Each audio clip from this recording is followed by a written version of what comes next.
તો આ પર્વ છે એ મકર સંક્રાંતિનું પર્વ, જેને આપણે ઉત્તરાયણ કહીએ છીએ. આખા વર્ષમાં નહીં, માત્ર આ એક દિવસ જે છે ને એ પતંગ ચગાવવાનું મહત્વ કહ્યું છે. શા માટે? આપણું સનાતન ધર્મ છે ને એ કંઈક ને કંઈક આપણને ઉપદેશ આપે છે. એની પાછળનું જે રહસ્ય છે એ જાણવા જેવું હોય છે. પણ અત્યારનું માનવી છે, લોકો કરે છે ને આપણે કરવાનું છે.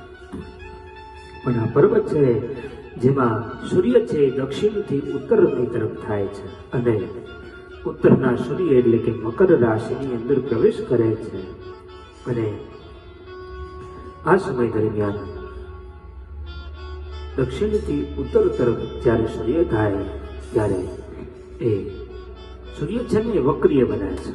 સૂર્ય વક્રીય બને છે અને આ જે સૂર્યના કિરણો છે એ આપણી આંખની અંદર પડે તો આપણી આંખની અંદર એમ કહેવાય કે જે આપણી દ્રષ્ટિ છે, જે આપણી આંખ છે એની અંદર તેજ વધે છે અને કદાચ કંઈ નાનું મોટું તકલીફ હોય આંખની અંદર તો એ પણ દૂર થાય છે. માટે ઉત્તરાયણનું જે પર્વ છે એ આપણને પતંગ ચગાવવા માટેનું કહ્યું છે. પણ કઈ રીતે? મૂળ છે સમજવાનું છે.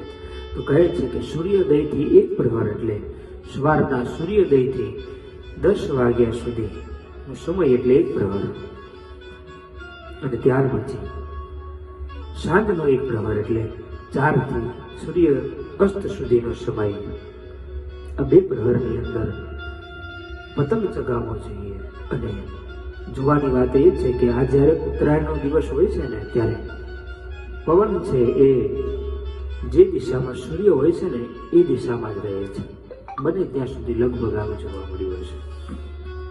અને એના જે કિરણો છે એ આપણી આંખની અંદર પડે એના માટે આપણને પતંગ ચગાવવા માટેનું કહ્યું છે. પણ આ માનવી છે સમજ્યા વગર ચશ્મા પહેરી અને જેના માટેનું પર્વ છે એને ભૂલી ગયો છે અને આનંદ માટે આ પર્વની ઉજવણી કરી રહ્યા છે. આ વાત સમજવા જેવી છે. આપણો હિન્દુ ધર્મનો જે કંઈ પર્વ હોય છે ને એની પાછળનું રહસ્ય હોય છે. બને ત્યાં સુધી આપણે એ સમજાવવાનો પ્રયત્ન કરીશું. જય શ્રી રામ, જય શ્રી કૃષ્ણ.